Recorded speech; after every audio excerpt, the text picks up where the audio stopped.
Hi, Joe. Hi there, how are we doing? Very well, you? Good, good. Good. We're just gone live on YouTube so that you know what's happening. So welcome. How are you feeling today? Yeah, I've had a busy morning. Me too. But otherwise good. Good. I'm going to share my screen and then I'll just talk through the introduction, and then as soon as everybody's got questions, they can pop them in the Q&A. Okay. You can see my screen okay? Yeah. So just a quick introduction as always while we wait for people to join. So we've been going now over a year with the process safety with Louise sessions. So it's really great that we've reached this year point. This month, we're going to be taking a slightly different approach. So I've invited Jill to come along to answer questions as well as myself. And we'll carry on doing this in the future. And it'll be different people each month so that we get a broad range of experience. This session is being streamed live to YouTube, and it will be available on the playback on YouTube channel. So just be mindful, respectful of what you say. And what is Process Safety with Louise? It's a place to get access to industry experts and ask questions. It's also a place to share your experience as well. So if you're an attendee and you've had a good experience on the topic we're discussing, please feel free to share it. It's varied on the date just because of personal commitments. So, you know, this is now the second Wednesday. We normally have it on the first. I'll try and set up the dates a month before to help consistency. It's available for catch up on YouTube, and it's a place to share best practices for all of us to learn. So this month, we're starting at 1 o'clock. We're finishing around 2. Unless there's no further questions, then Jill and I will wrap up earlier. If you have any questions, can you either put them in the Q&A or the chat, and then I'll put them to myself and Jill, and we can answer those. So for the first 10 minutes or so, I'll do a quick introduction and a safety moment, and then we'll open the floor for questions, but you feel free to type the questions in right now if you have them. And then we'll wrap up about 10 minutes to 2. So a quick introduction. Jill, do you want to go first and give an introduction to yourself? Yes, so I'm an environmental engineer, but I've always had quite a significant overlap with process safety, typically non-process major accident events. So I support operators with coma cases, safety cases. Typically, my work is around option assessment, BAT studies, hazard NVIDs, environmental risk assessment, hazard analysis, environmental monitoring.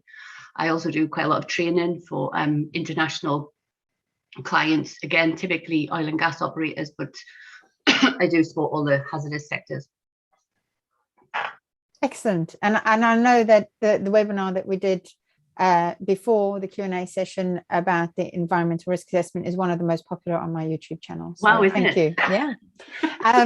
My name's Louise Whiting. For those of you who don't know me, I run my own business called Barberton Limited, providing process safety services to a variety of clients, including major oil and gas companies, but also smaller non-oil and gas companies. And my aim is to make process safety something that everybody can talk about openly, and also that everybody feels confident asking questions and challenging. We run these monthly sessions to allow you guys, if you don't have a network of process safety professionals that you can ask questions, to ask questions so that at least you can start moving on, and also maybe to make connections with peers that you can connect with offline. So what's been happening this last month? Well, there's been quite a number of process safety incidents that I've seen coming through on LinkedIn. And I'm just going to share 2 of the biggest ones that I've noticed. One is a major fire at a Gazprom facility in Russia. The reason that this is making more than just the process safety news is because this is said to be impacting gas prices coming up to the winter in the Northern Hemisphere. So this was a major fire. There have been several refinery fires this month. And then also last month, we mentioned a couple of refinery fires. So there's a potential that when we took the eye off the ball during COVID, that some of those gaps are starting to show now. And then there was a major spill off the coast of the US, where a pipeline was dredged, was dredged with an anchor or some other tool, and it had ruptured, and now oil is spilling out of a large pipeline.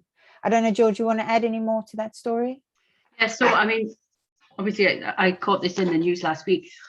One of the saddest things was it seemed to take somewhere between 12 and 24 hours for the operator to report that.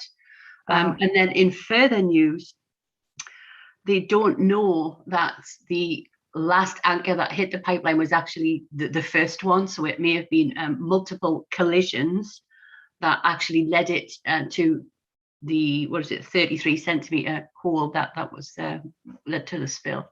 So it's either been happening for a while or happened a while ago and then just kind of did the final rupture. Yeah. So I think just to put it in comparison though, this is 3,000 barrels, whereas Macondo was 4 million. So there's a lot of talk in the news that, ecosystems have been wiped out. But I think we need to keep it into context. So yes, it did reach the beach. And yes, any release of this kind is, a potential disaster. But we're nowhere near anything like a Macondo scenario. Yeah, and I know that environmental incidents very similar to process safety incidents or fire incidents. It depends on how close they are to the receptor and also what is released. Isn't that right? So yeah, lighter oil may have less environmental impact, even though there might be a larger quantity. Yeah, so I think in when we talked about the quantitative environmental risk, we talked a lot about the pathway, source pathway receptor model, and really hitting the beach from an environmental perspective is devastating, but it's also the huge reputational damage. Yeah. And I think even just from the fire perspective, reputational damage is often significantly underestimated in the HAZOPs, etc. that I do. When I ask people, well, what's going to happen reputation wise, they go, oh, well, nobody's going to be interested in this. And then when these types of incidents happen, if you can see it from the road, there's significant interest. And we always, when I do audits and reviews people's management systems, I always encourage them to have an additional consequence column for reputation and actual costs of the business, as well as the safety and environmental columns, because particularly with environmental, nobody's more environmental than me, but ecosystems do recover. However, reputations don't.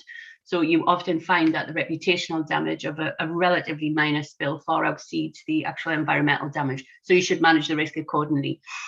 Yes. I mean, for example, Occidental never worked again in the North Sea after Texas City. After Piper Alpha, and also BP had a very significant impact after Texas City. Yeah. So last month I had the same messages, and I'm not going to change this month. We need to learn from the past. These incidents are still happening, and actually all the lessons are already there. So that's why I find these forums and times to chat are really important, because we need to continue to learn from the past. You need to identify your hazards, understand them, manage them, and be vigilant. And if you need any help with that, both Jill and I are more than happy to help you become more systematic in those 3 areas. Okay, so I'm going to stop sharing now. Yeah, I'll stop sharing. And no, for some reason it's still sharing, but is it still sharing, Jill? Yeah. Oh yeah, there we go. Okay. So we've had something come through in the chat. So Paolo said, great to have the sessions resumed. We haven't had any questions yet. So Jill, I wanted to ask you a first question about when you see environmental incidents in the news, what is it that you're looking for as a company response to show that they were well organized and not anticipating this event, but prepared for the worst eventuality when you see these things coming in the news? Well, certainly in the UK, after the Macondo disaster, and of course that's why we reviewed all of the safety case requirements in 2015. That the process that we have for responding is massively improved as to what it was before. But I think when that disaster happened in 2010, the Gulf of Mexico, I worked at Wood Group PSN at the time, and we went as a delegation to the Gulf of Mexico to explain to them how to create management systems to respond to major accident events. Now that's only 11 or 12 years ago that they didn't have that structure in place. So, it's sitting in the UK and, in the rest of Europe after the safety case regs. I don't think that ours changed that much, but we do need to be mindful that actually in other parts of the world, they are significantly behind what we consider actually to be quite a basic response. And the other thing is, most places in the world understand how to respond to, safety events, but they never really have the same focus on environmental response until, the last 10 years. So it just makes sure that you are considering environmental releases in your major accident events, which you have to now, certainly in Europe, called major environmental incidents, and any coma sites always have MATIs in there. But if you don't fall into those two categories, they're always missed. So the response is never managed as effectively as it would be if people were involved. Yeah, I know that a lot of the major process safety incidents actually resulted in being major environmental incidents because of the firewater. So the very thing that you're using to protect your asset then becomes a follow-on event. Yeah, which sometimes is not as publicized, especially if there's fatalities. But if you've actually worked through the MATI screening process properly, you should always come out with that finding. And actually, I'm doing an NVID next week for a manufacturing company in the northeast of England, and they're just moving into a lower tier coma site. So we are running a kind of NVID/MATI screening for them. And what I suspect is the only MATIs that they'll have will be escalation events from the existing major accident hazards. Yeah, I think people don't often give sufficient consideration into what happens after. So they say, oh, fatality, and then they move on as if fatality is the end of the story. But actually, the reputation damage, environment, all of those things need to be considered, and they have different mitigation measures. Yes, definitely. And that's what we found when you're going through, your critical equipment and you consider an environmental critical equipment, it's typically at the back end rather than the preventative side. Yeah, the same measures are used to prevent, because that's the thing, but those mitigation measures are completely different. And so on that side of the bow tie, I also like to see it separated between people and environment, so that you can very clearly see the different barriers. Yeah, and absolutely, if you need to make a new bow tie for an environmental release, then do, because that's what starts to get people thinking. It shouldn't just be buried in the process safety stuff, because we know, and particularly now, that it is very different. It's a very different approach, as I say, particularly on the right hand side. Yeah, what I normally do with my bow ties is everything's the same that side, but then after the top event, I split it into 4 branches. You have the people, and if, for example, people could die from toxic and people could die from fire, then it would be 2 separate events. Yeah. Then I have environment, if we're going to assess reputation and asset, and the barriers may be the same as the other ones, but they may actually be different. Yeah. I've had a question in from David. Can you use behavioral safety program to improve consciousness of leaders and workers' awareness to process safety? And if you can, so how do you implement this? How can you convince leaders to buy into such a plan? Do you want to take the first stab at that, or? Well, actually, I was just in an 8-day audit quite recently, and they were going through occupational safety and maybe some of the behavioural stuff, but also process safety. And previous at the company that I was working on, I was working on a behavioural safety program with them. But as a result of going through the audit, my kind of finding for myself at the end was there's an awful, and I'm probably, this is just a personal opinion, I will say, and I'm not sure how many people agree with me, but there's a massive focus on people's behaviors. But actually the conclusion I came to after being, professionally assessed on systems for 8 days was make sure that you have your management system, whether that's a process safety management, an SMS or an EMS, make sure that's absolutely nailed down before you worry about behaviors, because focusing on behavioral safety could well just be a stick and plaster to ineffective, for instance, lines of communication, checking your barriers. Those things need to be in place before you worry about how people are going to behave around them. So I think I'm not rushing now to deliver a behavioral safety program for this company, because I think there's more to be done in terms of how we gather information in the check-in phase of the system. How are people gathering observations on a daily basis? What are they doing with those observations? Are they getting back into the plan, do, check, act system? That's something completely different to behaviors at the work site. Yeah, I've still got some thoughts I think that I need to work out for myself, but I am a systems person rather than behavior, and I think that it's easy for people to hang on behaviors without sorting out the technicalities behind it first. Yeah, I mean, I would tend to agree. I worked on a major asset where we did a process safety improvement plan, and the first thing everybody jumped to was, it's the people, they're just crazy and they're doing these crazy things. But it wasn't actually. When you actually start to dig, I mean, obviously people are behaving in a way you don't want them because you are having incidents. But actually, when you start to ask why are they behaving in that way, you start to find out that they don't have a strong foundation for risk management, because they don't know what the hazards are. They don't have the right procedures in place. They don't have access. All of these things that form your foundation of your process safety management system, they need to be there before you start engaging in people.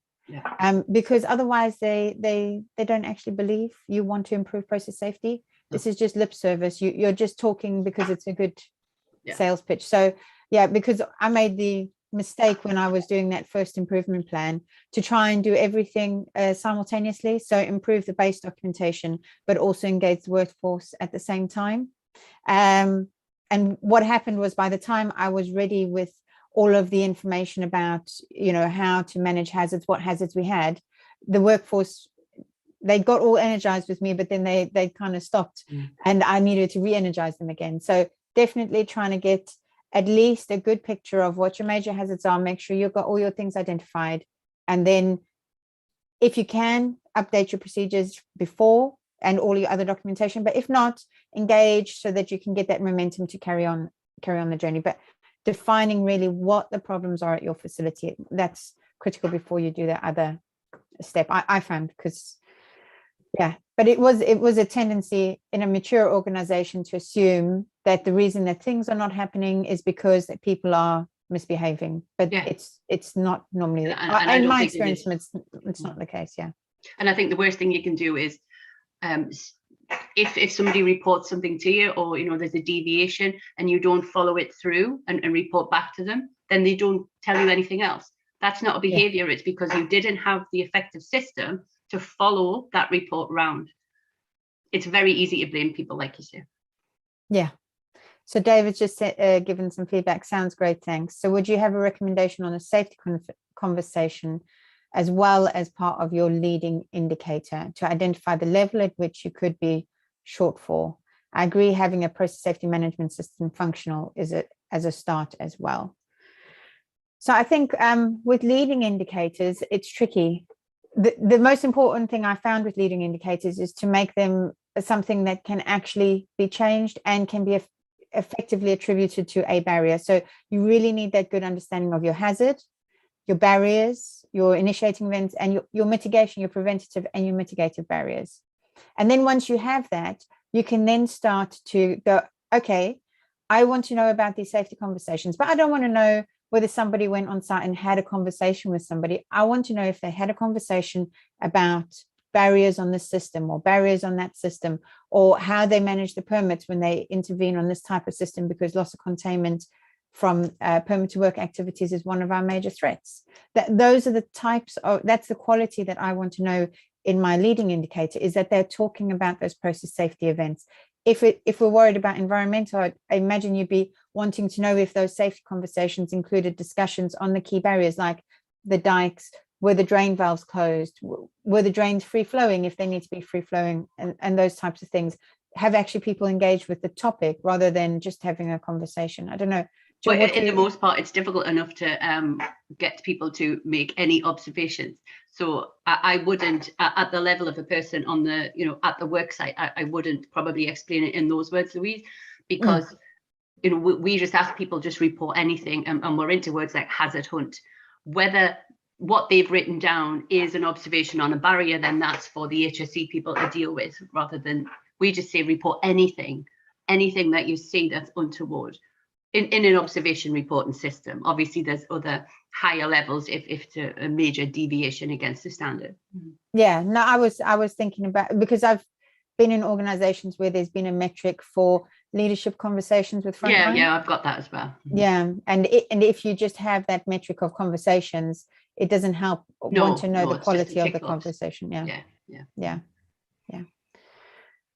Jill, do you have any other thoughts from things that you've done in the last month that can help us move forward in a more positive way? Have you had any other revelations?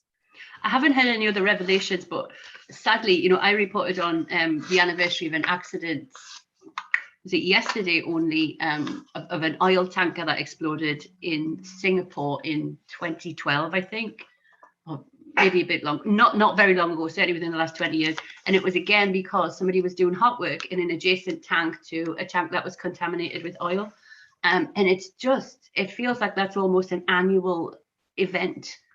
A new event that happens from something that should be so basic in terms of testing atmospheres, cleanliness standards, hot work standards. Yeah, so I was just kind of saddened to be again writing another review of a similar incident, and just going back to what you said at the beginning, just not learning lessons. Yeah. I mean, I think if I look back over the last month, it's just, how do you make sure that there's been such a sort of pressure on resources, manning, profitability. And so the people in the organization are not the size of the organization that was before. But for some reason, we have it upon ourselves to continue to do the same level of activity that we were doing before. And that might be pointless reporting. So reporting of things which nobody ever uses. Well, maybe because that role was disbanded, but other people are still reporting, so they're still doing that activity. And so therefore, are we even taking the time to learn? Do we have the capacity to learn? I was also on another call with the Safety and Reliability Society this morning. There was feedback that said people have less time now to volunteer their time because of the pressures on their time post-pandemic. So when we started the pandemic, there was a very positive spin to say, well, now that we're not doing commuting time, we will all have more time to spend. But actually, I haven't found that. No. And the evidence is that other people are not finding that. And then we're asking people to learn, because most of the time you can learn from your industry, but some things it's great to learn from other industries. And I don't even feel like we have enough time to learn from our own site, never mind our industry, and then from elsewhere. So yeah, I don't know. What do you think, Joe? How are we going to get around this? And do you think this is a real problem, or am I just imagining? No, I think it is a big problem. I tried to use automated systems for sharing information to mass audiences, social platforms internally. So one company I've worked with have developed an internal platform within Office 365. So nobody outside of the organization can see what we're talking about. And it's just a way to make sure that as many people as possible get to see, even a near miss that happens, that immediately gets shared with the other 500 people in the organization. And then we created another kind of parallel platform that was for sharing with all the customers. So again, any time that we had information to share with customers, we put it on their dedicated site, and that does save a lot of time. So we're not having to email hundreds of people in a list every time we want to share information. It has worked well. There's still quite a lot of kind of reticence around if somebody gets a notification in their inbox like, oh, it's her again, what is it? And actually, it's only useful information. You know, I'm not spamming anybody. It's just finding slicker, quicker ways to share as much information as possible. Yeah. And the tools are all there, and you don't even have to spend money on them. You know, LinkedIn, you were on every single day sharing this type of information. As I say, this internal platform is something that comes with Office 365. Everything's there. And yes, it takes time to set up at the beginning, but I think it's worth it because we just have to keep talking. We do. And as people come into the organization, they don't have the lessons of the past of that organization either. So you do just need to carry on talking all the time and finding ways in which to fit it into people's busy schedules. Yeah. Does anybody else have any other questions? Otherwise, Jill and I will probably wrap this up in the next 5 minutes. Jill, do you have any questions for me? No, I had some things written down before I came in here. I think I just wanted to talk about that Spiros oil tanker because I was just shocked and stunned about it. The other thing I think that I've picked up in the last few weeks is the importance of paperwork and pre-checks before using any equipment. I've done an investigation the last couple of weeks, which has the company, and I say this not to kind of be duplicitous, but it's saved itself because of meticulous paperwork. Now, depending where you are in the supply chain, the further down you go, the more likely you are to have incidents and accidents pinned on you when they weren't actually your fault. So just make sure, and again, it comes back to management systems and all the paperwork stuff, that any single time you use any piece of equipment, when you go on site every morning, just make sure that pre-use checks are all documented and any deviations at all that you find are written down, because you just never know what can happen in a week's time or 2 weeks' time. And somebody, you know, a regulator ultimately will come and ask for evidence. So that's where I am at the moment: paperwork, record keeping, evidence. Yeah, I mean, I had a similar sort of thing back in June when, you know, the regulator are looking for evidence. So if you say that you have meetings and people say that they attended and they say it was very useful, if you don't have the minutes of the meetings with the people who attended, the people who invited, the date of the meeting, well, everybody could just be colluding. Didn't happen. So definitely the evidence. And it comes back down to knowing what your hazards are. And I think also with this sort of culture that we have at the moment of just meetings all the time, if you have a really clear understanding of what your hazards are, what your barriers are, where your gaps are, what you're working, you can start to ask yourself, am I adding value to the risk management process by attending this meeting or not? Or what are your objectives? Risk management and furthering the business. So you can ask yourself those two questions. Is it this, or is it my personal development? If it's not answering one of those three, you can say, I'm not attending, send me the minutes and I'll read them after. Yeah. Okay, well, if we've got no other questions, I'm going to share the screen again and we'll do a little bit of what's coming up. So this month, unfortunately, wasn't able to schedule the session too early in advance. But I'm hoping that next month it can be a little bit better. So next month, planning to do the process safety with Louise on the 10th of October.